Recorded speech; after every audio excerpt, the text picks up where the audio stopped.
Нагадай свое счастье. Здравствуйте, мои дорогие любимые. С вами снова Карина. И вот, наконец-то, первый человек попросил у меня за донат сделать расклад на канале общий. Помирюсь ли я с человеком? Вот первая тема. И у нас с вами будет 3 позиции. Видео всегда актуально в момент, когда вы его смотрите. Даже если оно записано много лет назад, вы его нашли на просторах интернета. И значит, оно актуально для вас прямо сейчас. Такая красивая колода. Это Таро Висконти Сфорца. Но подарочный вариант. Вы такого еще не видели. Вот так выглядит книга. Видите, в этом Таро. Это вообще одна из самых старинных колод Таро. Вот. И вот такая вот огромная, видите? Вот такая огромная колода. Вот давайте ее доставать. Ой. Одна из самых старых колод. Итак, значит, помиритесь ли вы с человеком? На крутой колоде гадаем. 3 позиции. Загадывайте человека, неважно, любовная тема, не любовная, да, с которым вы взяли и поссорились. Тут у нас 3 французских бульдога. Маленькие-маленькие, а кот большой-большой. Ну, судьба такая. Итак.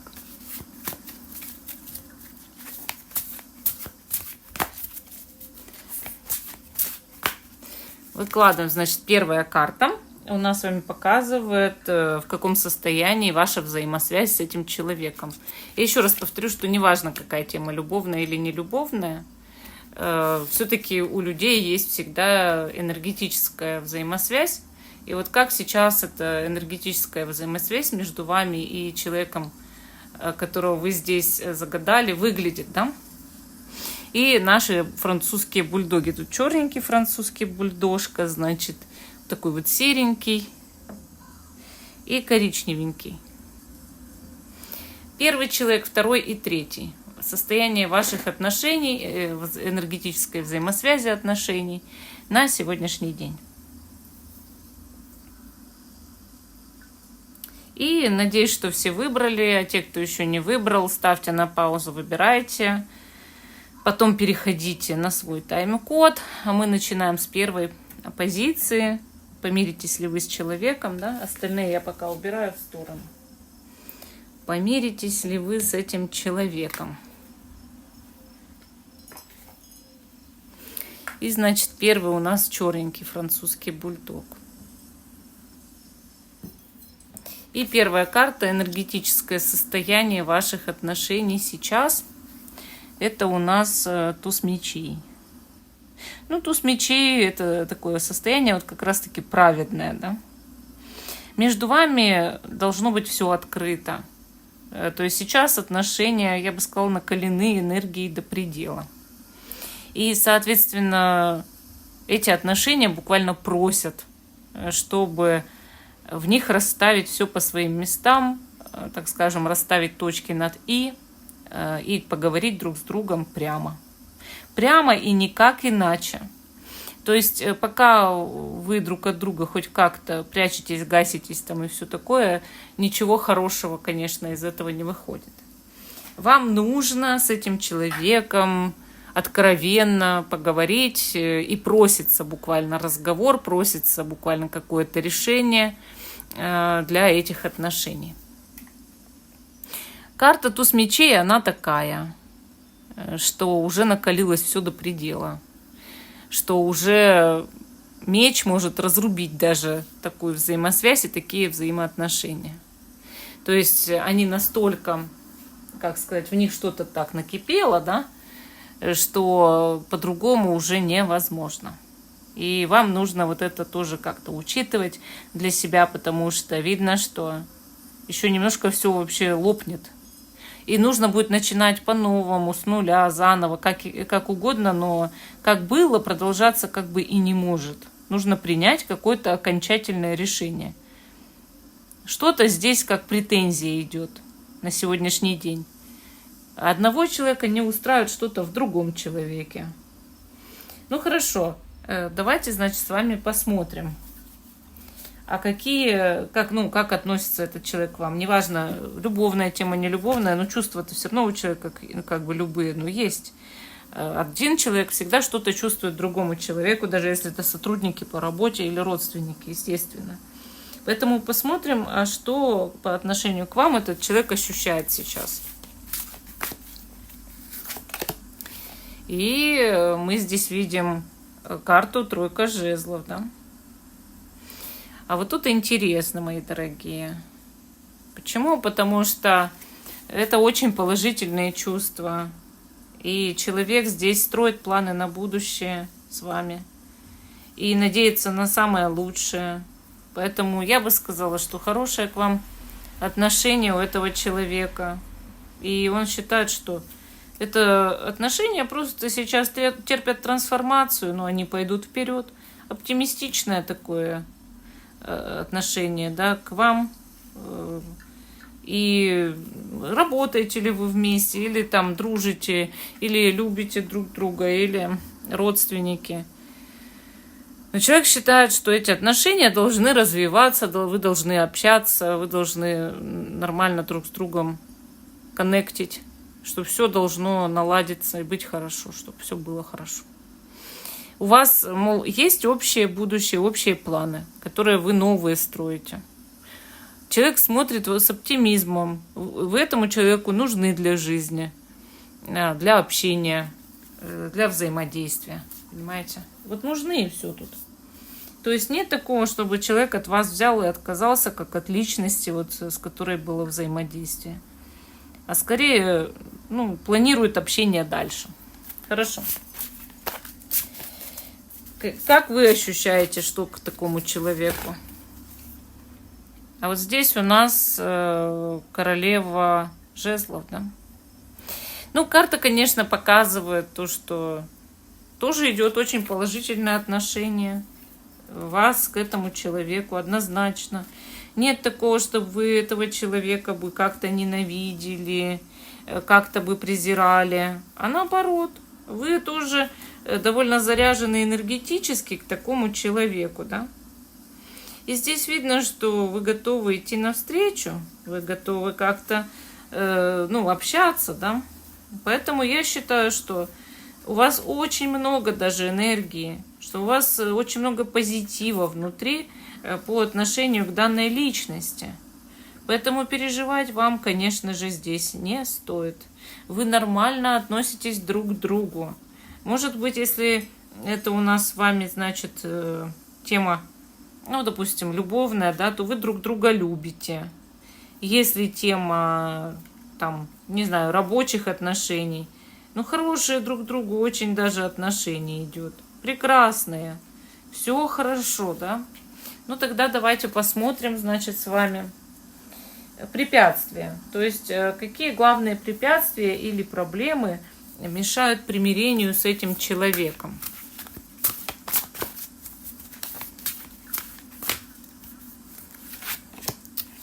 А здесь мы видим 9 пентаклей. Как-то встает очень интересно денежный вопрос между вами. Именно денежный вопрос. В этом проблема, в этом суть. То есть вся загвоздка пошла, да? Что этот человек, может быть, или там испытывает денежные проблемы какие-то, или трудности, или вы испытываете денежные проблемы и трудности. И, конечно, человеку хочется, чтобы это все прошло, чтобы были какие-то другие варианты, чтобы вы как-то хорошо относились друг к другу, чтобы вы старались больше друг с другом, как-то, находить точки соприкосновения. Поэтому я бы так сказала, что, да, 9 пентаклей показывает и зону комфорта, и закрытость какую-то.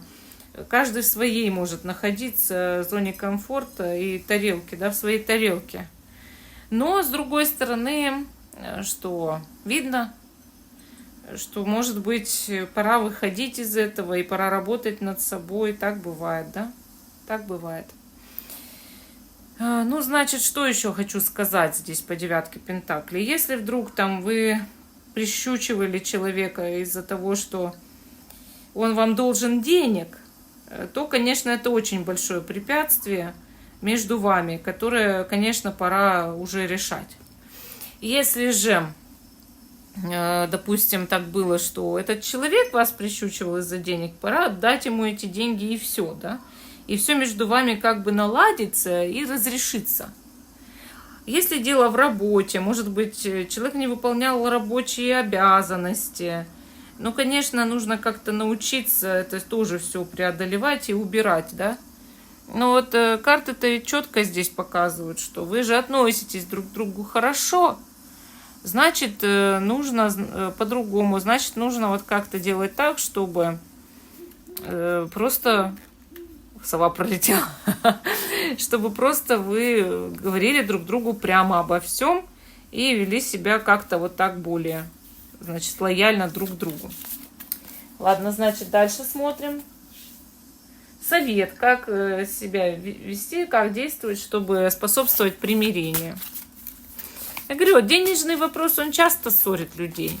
Как говорится, хочешь, чтобы у тебя были друзья, не давай им в долг, да? Ну, это так и есть. Хочешь, чтобы у тебя была хорошая тоже вот семья, взаимоотношения с родственниками, не переплетай это с денежной ситуацией. Двойка мечей показывает, конечно же, то, что нужно как? Ну, брать и идти на компромиссы, да. Двойка мечей — это всегда компромиссы, это закрыть глаза на вот эту вот проблему в виде девятки пентаклей. Что вам дороже, человек или деньги? Вы задайте себе этот вопрос. Может, человек там вам должен, отдать не может, или пока не может там что-то решить по поводу этой работы, там своих обязанностей в этой работе и так далее. Попробуйте это просто понять, принять. Соответственно, все могло бы быть иначе, если бы вы закрыли на что-то глаза. Если же вы что-то не выполняете, ну, закройте уже глаза на свою гордыню и начинайте выполнять. Да, то, что вас просит этот человек, потому что вам дороже, ваша гордыня или человек? То есть, если вы должны, отдайте. Если вы должны выполнить работу, выполните ее. То есть, сделайте что-то, сделайте ради этих взаимоотношений. Другого шанса, как говорится, не будет. Уже все накипело, назрело, да? Научитесь договариваться, идите на компромисс, закрывайте глаза на недостатки, говорит двойка мечей. Идите вперед на примирение, вы именно. Хорошо. Значит, долгосрочный... ну давайте вероятность примирения сначала. В ближайшем будущем вы помиритесь с этим человеком или нет? А вот здесь вышла двойка жезлов. Это очень трудно разрешимая ситуация. Чтобы помириться, чтобы примириться, нужно общаться. А вы как-то оба, или человек отворачивается от общения, или вы оба отворачиваетесь от общения. Вот как сделать, чтобы вы именно поговорили-то? Видите, у нас тут паж мечей. Писать письма, стараться быть более дотошным человеком и настойчивым. То есть требовать того, чтобы вы поговорили. Требовать искреннего разговора и сказать, что вы не обижаетесь или что вы выполняете то, что человек просит, чтобы у вас все между вами закрылось. То есть сначала человек может вообще отворачиваться от примирения, от того, чтобы поговорить. И нужно все-таки, хотя этот человек хочет с вами примириться, и нужно все-таки настаивать на разговоре и на том, чтобы расставить точки. Но не надо пришпиливать снова этого человека в разговоре, да, а именно идти на компромиссы в плане там, ну давай что-то решать, вот мне дороже ты, а не эта ситуация. И долгосрочный результат, ну то есть дальше вы будете там общаться с этим человеком или так и не сможете. Вот видите, вышла десятка жезлов. Вам тяжело общаться с этим человеком из-за вот этого вопроса денежного или из-за закрытости. Карты показывают здесь, значит, императора, да. Вот эта императрица, я спутала, значит, королеву жезлов с императрицей. Ну, бывает, император. Император — это мужчина. У человека должна появиться мужская энергия, чтобы общаться, чтобы выйти на какой-то новый уровень в жизни. Вот я вижу так, что здесь нужно поднимать значимость данного человека. Попробуйте уважать, ценить каждый поступок этого человека. Повысить его значимость в своих глазах. Попробуйте уважать, попробуйте закрыть глаза на недостатки, но открыть глаза на достоинства. И вы увидите более такую сильную разницу. Ну, тут у нас в раскладе фигуры вышли. Императрица, император и паж мечей. Считаю это знак, что вы можете быть, как говорится, в каком-то общем круге общения с этим человеком, примириться. Но вам нужно менять себя в связи с этой связью, взаимосвязью. Почему? Потому что здесь люди могут быть однополярны, могут быть вместе, или, допустим, дружить, или любить, или работать вместе, или там быть хорошими там, роднёй друг другу. Все. Общаться вместе могут. И есть для этого все шансы и возможности.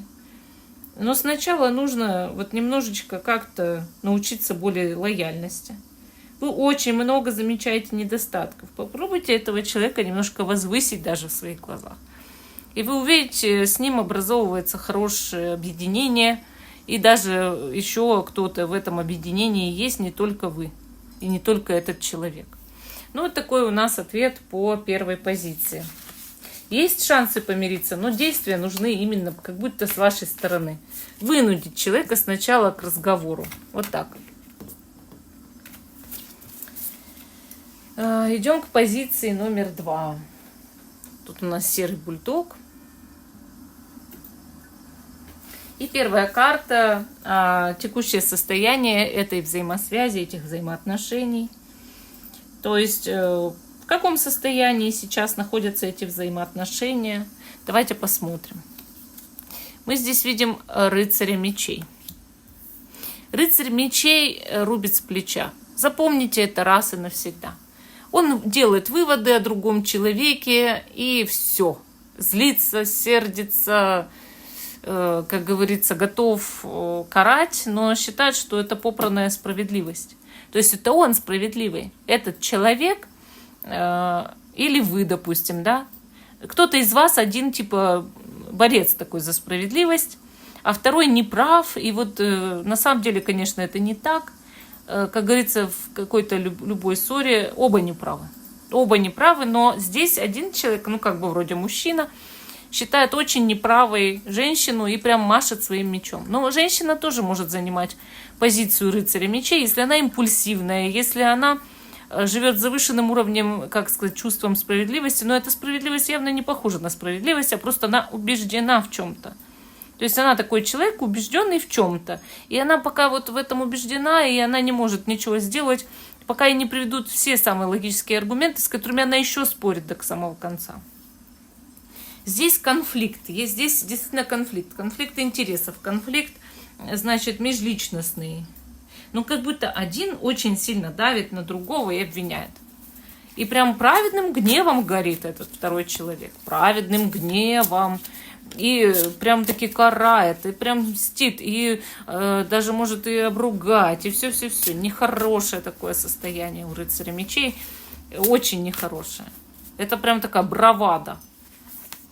Ух, какая ты плохая, говорит вам человек, да? Ух, какая ты нехорошая. Ты сделала вот это и вот то не так. Ты объясняешь, а человеку без разницы, что ты там объясняешь. Без разницы этому человеку. Он убежден в своей собственной правоте, у него шоры на глазах. Самый безголовый рыцарь из всех. Он натурально безголовый. Вот. И ничего ты тут не поделаешь. Он о вас что-то там представил, подумал этот человек или она.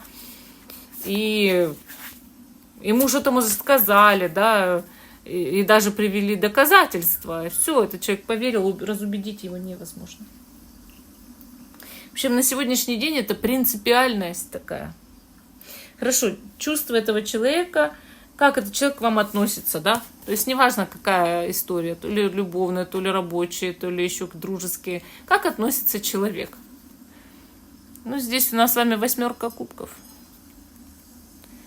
8 кубков показывает, что человек испытывал раньше к вам положительные чувства, но сейчас считает неуместно относиться хорошо и как будто выходит, хлопнув дверью. Такое ощущение по этой карте всегда. Я уныло разворачиваюсь к тебе спиной и ухожу. Я собираюсь в путь. Я делаю все, чтобы выйти отсюда, из этой взаимосвязи. Да? Карта показывает, в принципе, изначально все устраивало этого человека. И человек положительно относился, но что-то всегда чувствовал в вас не то. Но если честно, вот так, что-то всегда его смущало, этого человека в вас. Что-то всегда немножко не устраивало. То есть просто так бы человек не настроился так сильно против вас. Скорее всего, дело в том, что просто что-то изначально не устраивало. Как вы к этому человеку относитесь, Шут? Шут – это такой парень, товарищ, да? Привязанность, детское немножко отношение, когда человек нуждается в другом человеке, но не имея некой ответственности за него. Скорее всего, вы не отвечаете за этого человека вот так, морально нет. А скорее... просто вот вы наблюдаете за этим человеком. Когда вы вместе общаетесь, вам весело, интересно. Иногда у вас ощущение, что вы непонятно почему обращаете внимание слишком на этого человека, на его вот это вот, вот этот праведный гнев, непонятно откуда взявшийся, резкость. То есть вы сами не знаете, почему вы даже обращаете внимание на это. У вас какое-то наивное отношение к этому человеку, слишком наивное. Но похоже это на увлеченность, на влюбленность или на просто очень сильный интерес. Вы относитесь, как младший относится к старшему, а не наоборот, это точно. Этот человек для вас более авторитет. Вы считаете себя ниже этого человека. Тут какая-то невзаимность, я чувствую, потому что этот человек всячески старается от вас отодвинуться, а вы всячески стараетесь придвинуться к этому человеку. Понимаете, о чем я? Препятствия. Главные препятствия или проблемы, которые мешают примирению между вами. Сила. Вот в этом-то и проблема, мои дорогие, что у человека дурной характер, которого вы загадали, очень дурной. Он машет на вас дубинкой и как угодно. То есть вы для него как красная тряпка для быка, чем-то раздражаете. Что-то в вас не так, что-то, что он не любит, не принимает в людях. И это проблема. Вы не можете стать другим человеком. Вы не можете изменить себя. Давайте представим, что человек терпеть не может людей с рыжим цветом волос и конопушками. А у вас полное лицо конопушек, все тело в конопушках, и волосы как оранжевый медный шар, еще и кудрявый. Давайте вот представим эту ситуацию. Почему по внешности прохожусь? Потому что удобнее всего провести какую-то параллель. Есть люди на дух, не переносящие рыжих людей. Ну реально. Так же, как есть другие люди, которые на дух не переносят какую-то национальность, на дух не переносят какие-то привычки в людях. Вот, допустим, есть люди, которые терпеть не могут, когда кто-то грызет ногти. Вроде бы для тебя кажется, что ты собираешь глистов не просто так, а потому что тебе это не, нравится, это нервы тебе успокаивает. А тот человек просто уже глазами поедает, как все эти яйца глистов из-под ногтей просто несутся в твой желудок, чтобы там размножаться. Он думает только об этом. Когда ты грызешь ногти, а еще о противном звуке, а еще о том, какие некрасивые у тебя ногти. Ты думаешь о том, что ты всласть, как говорится, услаждаешь свои нервы, они наконец-то успокоились. Все люди разные. И, соответственно, вот представим, что вы рыжий одуванчик, весь в канапе, а человек этого терпеть не может. Что вы с этим можете сделать? Перекрасить кожу, перекрасить волосы, выпрямить. Что? Да ничего. Держаться подальше от такого человека. Вот я люблю всех людей, что бы они ни делали. чтобы они, значит, не представляли из себя. Мне кажется, каждый человек в чем-то уникален и интересен, да. И, конечно, ну, никак по-другому нельзя вести себя, кроме как принимать всех людей. Вот. А здесь наоборот, здесь вот какое-то такое состояние у человека, что он не может с собой справиться, когда видит вас или слышит вас. И это проблема. Да, может такое быть, что человек не может справляться даже со своими чувствами и эмоциями по отношению к вам. То есть, да, по карте силы человеку может, значит, очень к вам влечь, как или завлекать. Все бы ничего. Но он этого не принимает в себе. Смиритесь уже с этим. То есть он может не принимать как чувства к вам, да, от которых он прям убегает по 8 кубков, так и, в принципе, вас как человека. Что угодно в вас может очень сильно бесить этого человека. Не знаю, бородавка на глазу. Что угодно. Совет. Как лучше всего действовать, чтобы способствовать примирению с этим человеком? Мы здесь видим карту туз пентаклей. Этот человек очень любит деньги. Ради денег человек может быть готов на что угодно, даже любить рыжих. Но это я пример тут чисто привожу, это может что угодно быть. Почему я люблю приводить примеры на рыжих? Потому что на самом деле все любят рыжих, они ненавидят их, да, и я делаю обратное, чтобы никого другого не обидеть. Ну, так на самом деле рыжих любят все. Я очень редко вижу людей, которые реально ненавидели бы рыжих. Вот, и поэтому я очень люблю рыжих. Поэтому тут туз пентаклей вот выпал, да, и вы можете подкупить этого человека. Он готов на деньги за что угодно. Нет, за деньги на что угодно. Поэтому, если вы начнете, ну, не знаю, дарить ему дорогие подарки, что ли, позволять ему заработать много денег, дать ему шанс на то, чтобы он заработал много денег, позвать в бизнес, что угодно. Тут зависит от ваших способностей и все.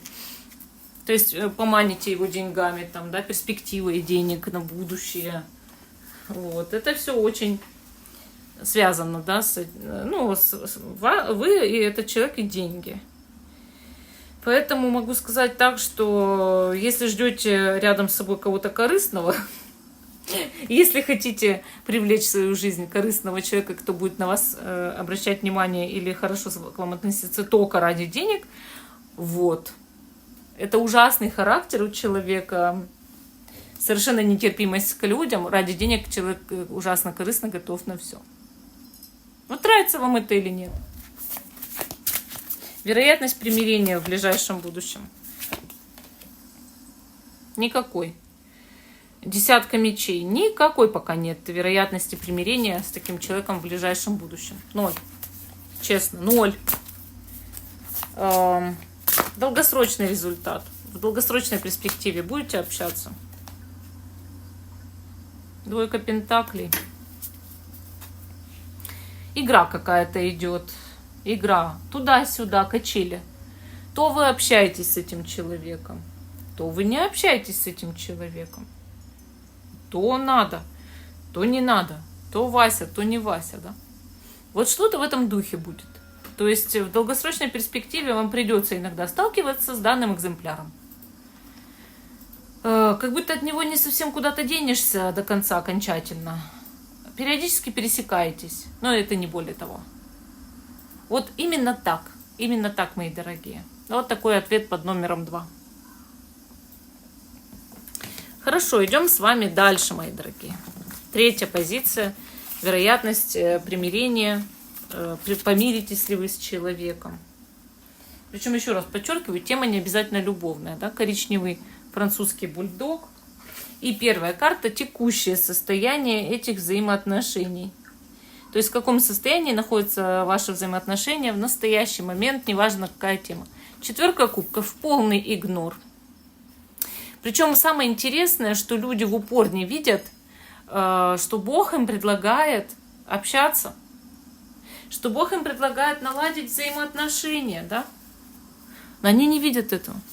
Они это не замечают, они игнорируют друг друга. Здесь должно быть полное молчание, полный игнор, отсутствие общения. И именно, вот как говорят, самый тяжелый вид психологического насилия, да, это игнорирование другого человека. Это самый тяжелый вид психологического насилия из всех. Из всех. Поэтому здесь идет двустороннее или одностороннее вот это вот психологическое насилие. Молчание и игнорирование, скорее всего. Может, вы друг друга просто элементарно заблокировали, но вы в упор не видите, что все просто, что мы могли бы общаться друг с другом. Как этот человек относится к вам? Тройка пентаклей, да, нормально. Да нормально, причем человек вами восхищается, оценивает вас по достоинству, вы хороший для этого человека человек, вы прекрасный человек. Если это по работе, восхищается вашими достижениями. Если это по учебе, вашей учебой, как вы умеете учиться, как вы умеете дружить, если вы друг хороший, да, там были друзьями с этим человеком. Если любовь, очень уважительно относится, очень серьезно к вам, как к человеку, с кем можно было бы создать семью, быть в семье. То есть это хорошие отношения, если это любовные отношения. Любовь, скорее всего, ну такая, с уважением. То есть этот человек, ну реально, нормально к вам относится. Как вы относитесь? Четверка пентаклей. Вот на самом деле, ну нет у вас много энергии к этому человеку. Это сухое отношение, но жадность. Вы не хотите отпускать почему-то этого человека и привязаны к нему каким-то образом морально или эмоционально, или еще как-то. Хотя давно пора, потому что но особого интереса внутреннего на самом деле нет. Ни какого-то влечения нет. Холод скорее. Ни какого-то желания дружить, на самом деле нет. А вы идете почему-то на принцип и не желаете отпустить данного человечка, хотя давно пора. Причем это именно с вашей стороны к нему не очень хорошее отношение, а какое-то вот холодновато-среднее. Именно с вашей стороны, не с его. Со стороны этого человека есть уважение и есть очень хорошее к вам отношение. И этот человек вас, кстати, очень даже ценит. Именно с вашей стороны есть холодок. Но и вот прям жадно вцепились и не желаете отпустить. Вот именно психологически. Препятствия. Главные препятствия или проблемы, которые мешают примирению с этим человеком. Ну, здесь у нас с вами что? Семерка жезлов. Это, знаете, какой момент? Вот борьбы, вражды. Или есть третье лицо, которое нападает на эти взаимоотношения и, как говорится, интригу, да, заводит, интригу. Вот.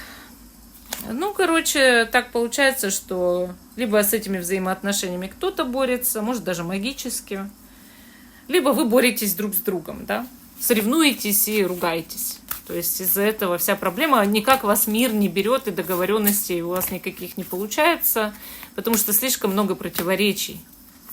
Никто не идет на уступки, а скорее постоянные споры. Совет. Как лучше всего действовать, чтобы способствовать примирению? А здесь мы видим карту мага. Маг показывает, ну все в твоих руках, абсолютно все в твоих руках. Каждый творец своей судьбы. Прояви инициативу или дождись инициативы от человека. И умей быть коммуникабельным и договариваться. Потому что этот человек, в принципе, расположен, договориться с ним можно. Можешь дождаться от этого человека инициативы? Ну-ка посмотрим, дождетесь ли вы от этого человека инициативы. Здесь вышла карта Солнца. Да, дождетесь инициативы. Он тоже может, этот человек, проявлять себя. Если вы ему это позволите, вот внутри разблокируйте его, попробуйте в медитации этого человека разблокировать, что ли. Какова вероятность примирения в ближайшем будущем? Пока нет, повешенный идет. Трудно. Трудно, потому что вам трудно, скорее всего, проявить инициативу. Вы ждете от этого человека, пока вы там все эти медитации сделаете. Вот если вы проявите инициативу, будет ли примирение? Видите, сразу же да, сразу же паш кубков да, сразу же помиритесь.